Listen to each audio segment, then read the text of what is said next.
Bonjour et bienvenue à votre émission Accès MRC, une émission où on parle des enjeux importants dans la MRC Maria-Chapdelaine. Et en cet automne électoral, on va recevoir les gens qui briguent des postes importants dans notre MRC. Et aujourd'hui, j'ai le plaisir de recevoir Mme Françoise Bergeron qui veut devenir mairesse de Dolbeau-Mistassini. Bonjour Mme Bergeron. Bonjour M. Turcotte. Ça va bien? Oui, merci beaucoup. Oui. Mme Bergeron, pour les gens qui ne vous connaissent pas, qui est Françoise Bergeron? C'est quoi votre parcours, vous? Moi, premièrement, je suis née à Dolbeau-Mistassini.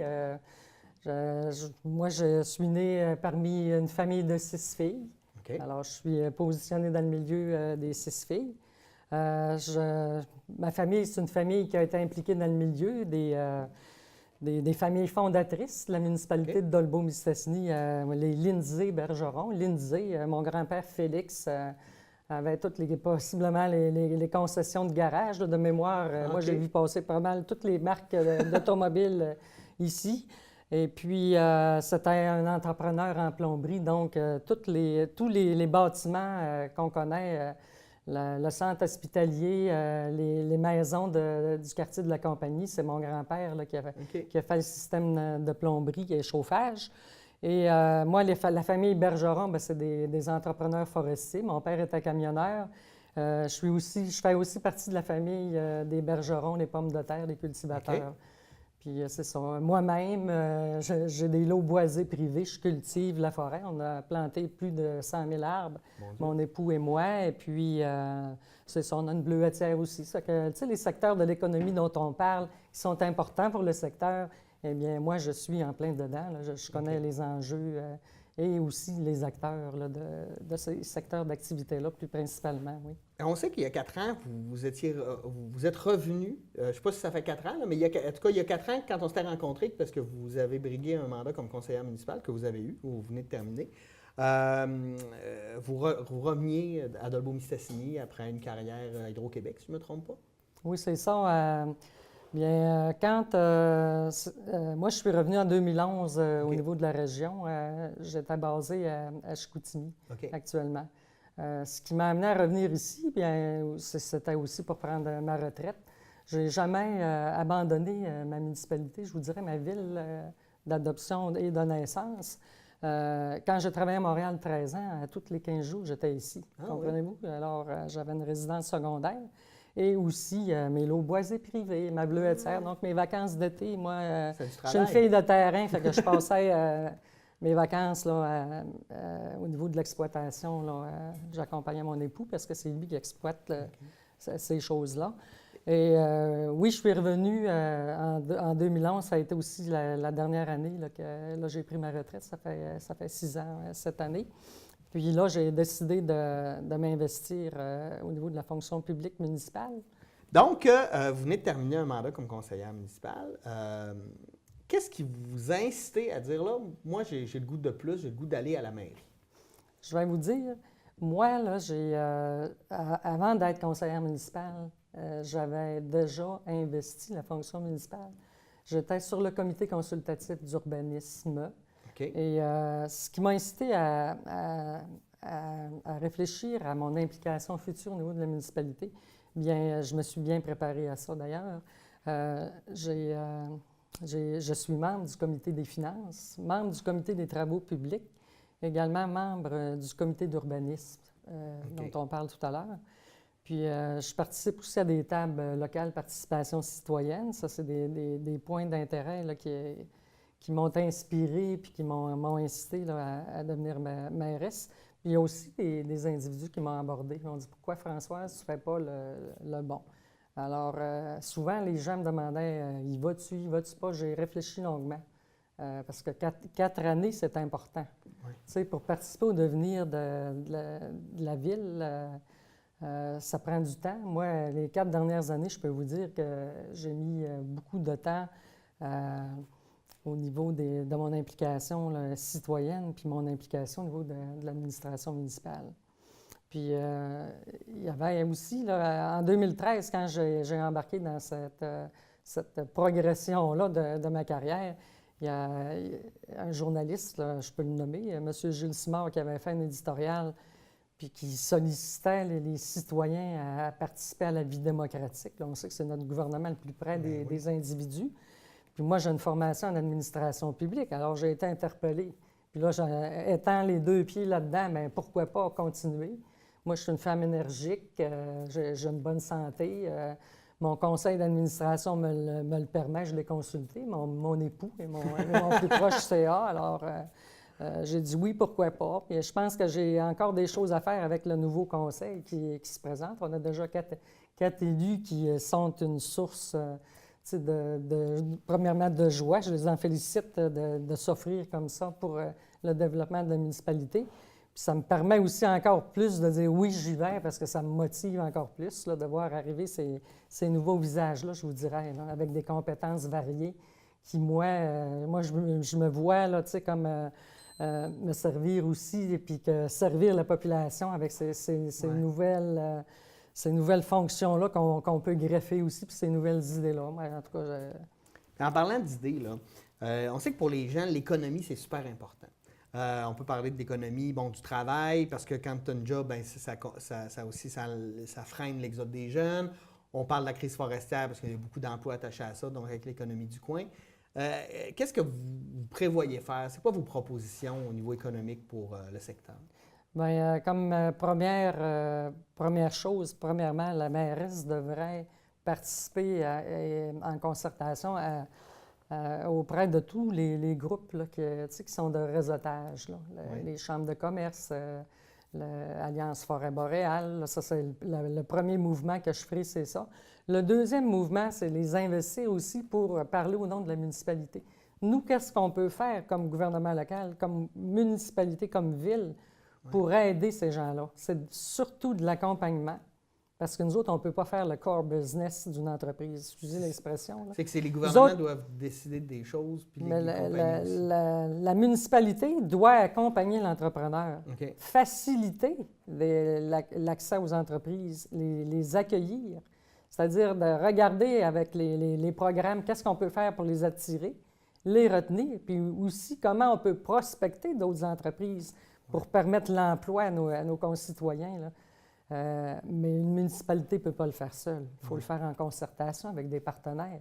Puis moi, je compte bien investir ces réseaux-là pour aussi aller chercher les défis, les enjeux qui sont associés à ça, là, pour être plus aidant.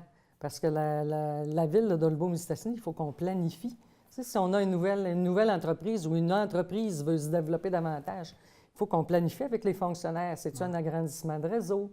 Est-ce qu'on a besoin d'un réseau routier? Est-ce qu'on a besoin d'agrandir l'usine d'eau potable, l'usine d'aqueduc et d'égout, c'est l'assainissement des eaux, par exemple? Il faut être investi de tout ça pour être capable de mieux planifier, mieux servir. Est-ce qu'on doit ajuster des règlements du zonage? Hein? Est-ce qu'on doit faire des programmes particuliers? On en a fait ici à la municipalité, des usages conditionnels. Il faut savoir comment aussi ça se prend pour être mieux outillé puis favoriser davantage là, la rapidité d'exécution. Ça veut dire qu'il faut que tu connaisses tous ces volets-là pour être en mesure là, de faciliter des choses pour les entreprises et les entrepreneurs. Puis aussi faire de la vigie d'affaires. Ça, c'est bien important. Pour nos entreprises, la vigie d'affaires, parce qu'il y a des belles expériences ailleurs qu'on pourrait importer. Là. Il faudrait absolument qu'on fasse de la vigie d'affaires avec les membres du réseau, là, des partenaires d'affaires. Oui, parce que si ça a bien marché ailleurs, pourquoi ça ne pourrait pas marcher exactement. Ici? OK. C'est quoi votre point de vue au niveau de qu'est-ce qu'on pourrait faire? Je l'ai décliné en 3 points, là, mais sur la culture, le tourisme et les infrastructures. 3 enjeux qui sont quand même importants pour une communauté de la grosseur de Dolbeau-Mistassini. OK.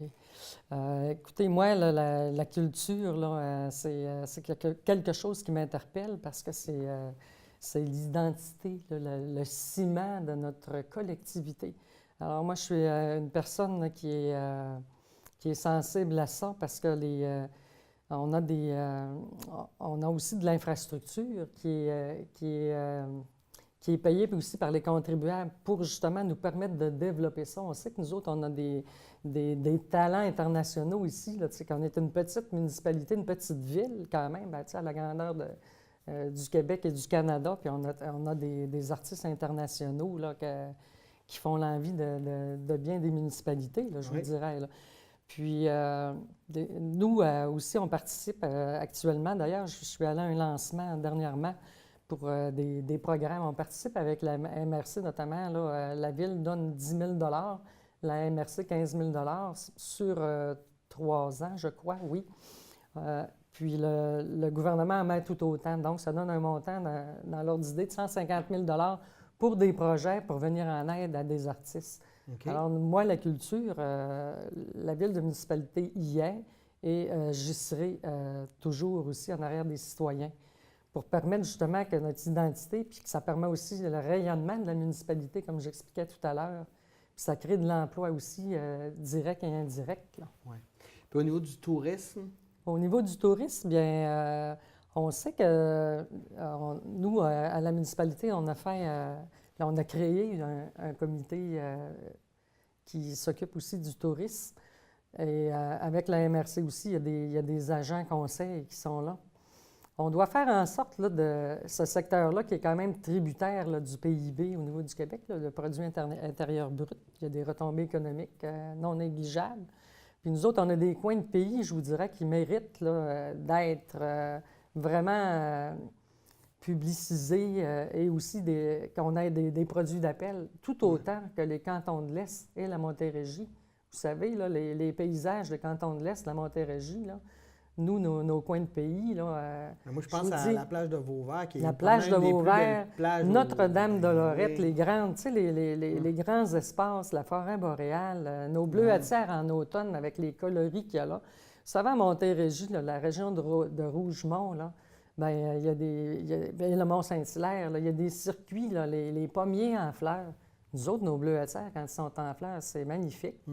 L'automne, les couleurs, c'est magnifique. Alors, on pourrait organiser des circuits comme ça. Là, je lance l'idée. Puis, on a un produit d'appel, nous autres, qui est reconnu aussi, le bleuet, les pères trappistes. Là, ça attire du monde tout autant qu'à Oka autrefois. Là. Ben, autrefois, oui. Je ne veux pas vous couper, mais le temps file. Je veux savoir, quelles sont vos autres priorités? C'est quoi vos chevals de bataille, là, si vous êtes élu mairesse? Moi, mon cheval de bataille depuis 2013, l'objectif principal, moi, qui m'amène à la municipalité puis qui est une priorité pour moi, c'est offrir des services aux citoyens de qualité et à moindre coût. Parce qu'on sait ce qui gravite autour, là, nous, il faut toujours avoir cet indicateur-là de gestion là, qui est important, tant pour les employés municipaux que les concitoyens. Ouais. Il y a ça comme priorité. Puis il y a aussi la représentation des citoyens, défendre les intérêts, puis aussi bien les représenter. Ouais. Puis il y a également aussi d'accueillir, soutenir les entreprises, les familles, les travailleurs, parce que nous, on a aussi des travailleurs qui viennent chez nous. Là. Vous n'avez qu'à regarder le trafic urbain là, dans les heures de pointe. Là. Vous comprendrez, ça rentre de tous bords et de tous côtés dans la ville de Dolbeau-Mistassini. Alors, il faut demeurer une ville très accueillante. Là. Ouais. Ça, c'est important. Puis une ville moderne, avec des infrastructures qui sont au goût du jour, qui sont renouvelées. Et on a aussi l'optique aussi de demeurer prospère, la prospérité, puis tourner aussi vers l'avenir. Ouais. Ça veut dire que ça prend des projets viables. On en a plusieurs là, sur la planche à dessin là, qui sont annoncés, donc on peut en parler. L'Aquagym, la route de Vauvert qui va nous permettre aussi de s'ouvrir vers le tourisme en abondance, parce que c'est pas toujours facile là, de s'y rendre. Longtemps, je peux vous le dire. C'est ça. Puis on a des citoyens qui y demeurent aussi. Ouais. Là. Ben, alors, on a des projets dans ce sens-là. Ma dernière question est en 2 volets.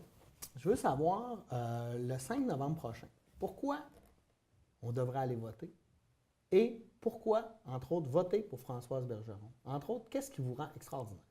OK. Bien, premièrement, pourquoi on devrait aller voter? Moi, je pense que tous les citoyens qui sont sur la liste électorale devraient se rendre voter parce qu'on sait que c'est un devoir civique. C'est peut-être le mot peut-être grand, mais il y a encore des régions dans le monde là, que ce droit-là est controversé. Hein. On l'a vu dans les journaux dernièrement aussi. Pourquoi les gens devraient voter pour moi? Bien, premièrement, parce que moi, je suis